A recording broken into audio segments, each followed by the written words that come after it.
Oke Bolo, kali ini kita akan unboxing sebuah kit amplifier TPA 3116D2 2 kali 150 watt HX M569. Ini saya beli di harga sekitar 70 atau 80 ribuan, saya lupa. Nanti linknya saya taruh di deskripsi. Oke, kita buka. Untuk dalamannya seperti ini. Ini bentuk powernya. Kita mendapatkan sebuah kabel stereo yang kualitasnya cukup bagus. Kita singkirkan dulu karena ini tidak dipakai. Terus ini unitnya, kita buka. Nah, di sini seperti ini ya bentuk dari unit power amplifier TPA 3116. Ini stereo, katanya 150 watt. Nanti akan kita cek menggunakan osiloskop berapa daya yang dikeluarkan. Ini untuk dimensinya, dia 10,5 cm kali 7 cm ya. Ketebalannya tipis, hanya di 2 cm. Ini jadi bisa dirakit di mini box untuk miniatur sudah cukup lumayan. Dan di sini ada port input L, ground, dan right atau R. Ini ada potensionya, manual, bisa dipakai untuk limiter. Ini PCC dan ground. Di sini ada dioda. Fungsi dioda ini mencegah kalau kita masang ini kebalik, dia tidak jebol. Ini suplainya mulai dari 12 volt hingga 24 volt DC. Terus di sini ada terminal speaker output L dan di sini ada terminal speaker output R. Untuk IC-nya sendiri saya tidak bisa membukanya ya ini karena dilem. Nih ada lemnya di sini nih, putih-putih nih dilem. Jadi kalau misalnya kita congkel, saya tidak punya lemnya lagi. Ini IC-nya original atau tidak saya tidak tahu. Terus IC op-amp-nya dia menggunakan TL074 ya. TL074C. Bawahnya seperti ini dan langsung akan kita tes. Oke. Yang pertama, kita siapkan dulu sebuah kabel untuk pemasangan kabel. Ini untuk DC supply-nya. Saya membutuhkan dua kabel. Kabel coklat untuk ground kita pasang dulu. Sedangkan kabel kuning untuk positifnya atau VCC-nya. Setelah itu kita pasang ke power supply. Ini power supply 24 volt 4 ampere. Jadi keluarannya sekitar 100 watt ya. Nanti apakah ini power bisa mengeluarkan 100 watt murni atau tidak. Untuk yang plus kita pasang di terminal. Power supply ini 24 volt udah pernah saya review di video sebelumnya, nanti linknya saya taruh di deskripsi. Ini 4 ampere murni 24 volt. Setelah itu kita tidak membutuhkan cek audio input yang bawaannya tadi. Kita hanya menggunakan potensio seperti ini. Ini potensio untuk mengecek si power amplifier. Biasanya saya gunakan untuk cek audio ya. Kita tancapkan di posisi sini. Setelah itu kita membutuhkan dua kabel lagi untuk mengecek jalur output speakernya. Kita pasang di terminal yang sebelah sini ya. Kita pasang, nanti akan saya tes di salah satu channel amplifiernya saja, R atau L. Kita coba yang R dulu ya. Ini kabel merah untuk positif, yang kabel putih untuk negatif speaker. Masangnya seperti ini, kabel merah untuk positif dan kabel putih untuk negatif yang ke speaker. Saya injek sinyal sinus mulus atau tidak. Di sini akan saya nyalakan dulu ya menggunakan kabel seperti ini. Ini untuk menyalakan power supply-nya. Oke, kita capitkan tegangan AC-nya di sebelah sini. Kita capit. Setelah itu kita colokkan ke listrik untuk menyalakan. Kita colokkan ke listrik. Bismillahirrahmanirrahim. Nah, power supply dan power amplifier sudah menyala. Ini potensionya mentok ke kiri ya. Akan saya coba injek sinyal sinus terlebih dahulu. Saya menggunakan aplikasi RIB seperti ini. Untuk fungsinya ada audio generatornya. Terus dari laptop ke speaker amplifier ini kita hanya menggunakan jack mono seperti ini ya. Ini saya jual,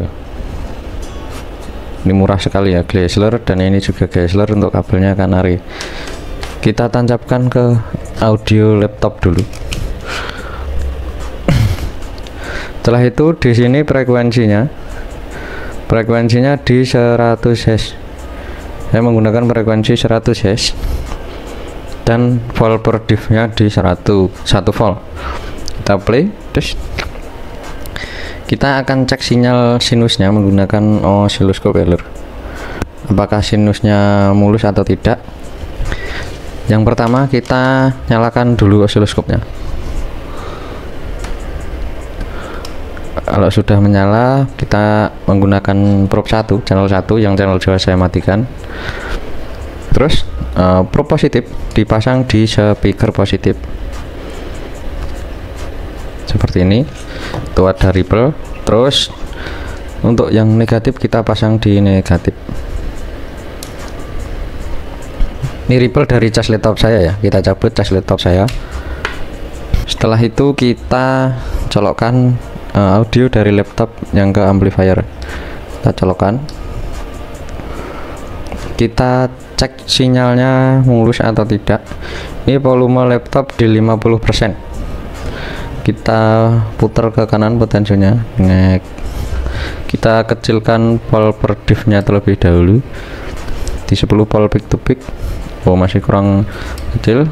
Oke. Seret. Nah, sinyalnya kotak ya lor. Ini baru volume segini sinyalnya sudah mengotak. Ini volume setengah. Volume setengah sinyalnya sudah kotak tuh, perhatikan di sana. Kalau tidak jelas saya besarkan volt per diff-nya. No. Ini kalau digedekan lagi sinyalnya langsung kotak. Sinyalnya langsung kotak. Untuk mengatasi tidak cacat distorsi, tapi ini dimentokkan dulu ke kanan. Set. Nah, sinyalnya kotak seperti itu nanti akan merusak speaker ya. Kita putar ke kiri pelan-pelan saja. Ini untuk R, yang sebelah sini untuk R.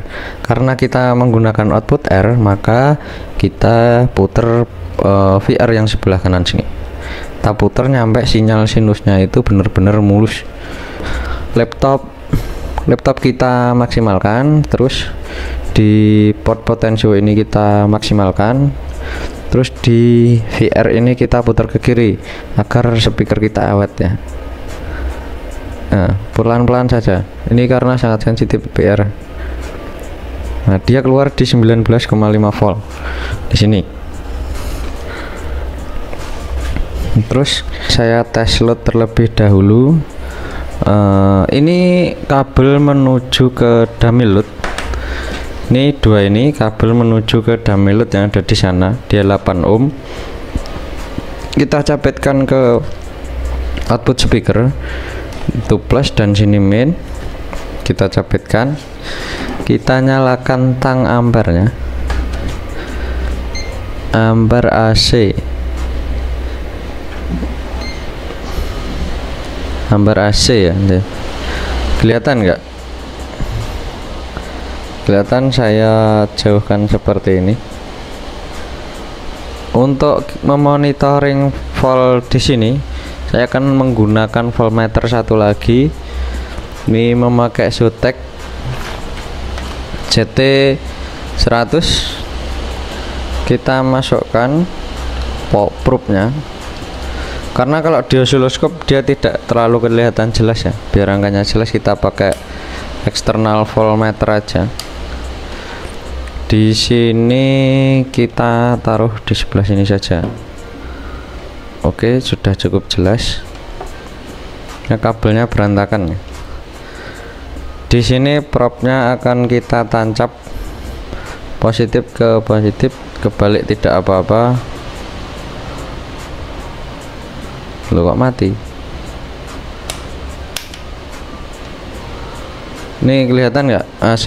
Ini AC voltmeter dan itu AC ampere, dan ini gelombang sinus outputnya.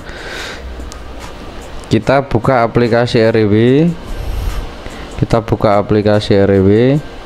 ke function generator, frekuensi 100 Hz, terus kita play. Setelah itu kita tinggal membuka potensionya yang ada di sini. Kita buka pelan-pelan ya lur. Berapa daya yang dikeluarkan dari power amplifier TPA 3116 seperti ini. Ini daya RMS ya, bukan PMPO. Seret 3,915 volt. Nah, jadi dia keluar daya realnya hanya di 63 watt atau sekitar 63-65 lah. Mungkin karena power supply-nya kurang gede, hanya 4 ampere, maka dia hanya bisa mengeluarkan seperti ini. Kita play Karigan.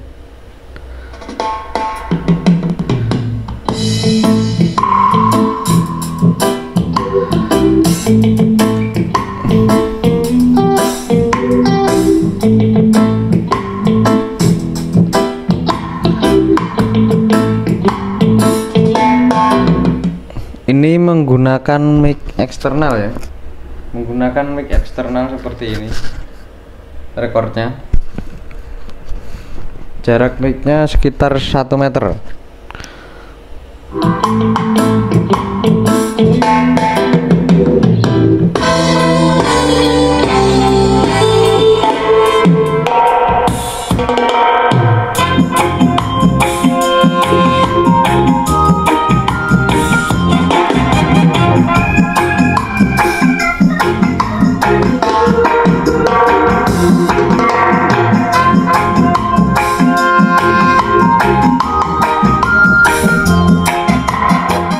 Ini saya coba menggunakan mic eksternal. Ini sudah saya cabut iPhone 13.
Ini sangat dingin ya,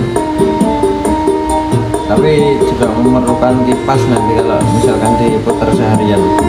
Ini kenceng banget ini lur, ini kenceng banget.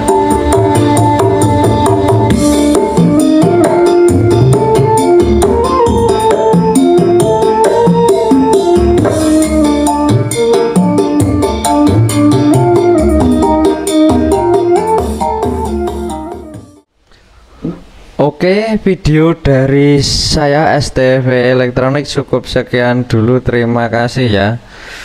Untuk arus yang dikonsumsi si DC nya ini belum saya cek, nanti akan saya buatkan video shortnya ketika di load 4 ohm.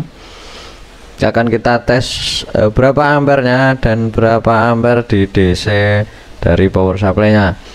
Terus di sini cukup sekian dulu. Untuk triknya, ini tetap diputar ke kiri ya. Kalau enggak kita sejajarkan seperti ini saja.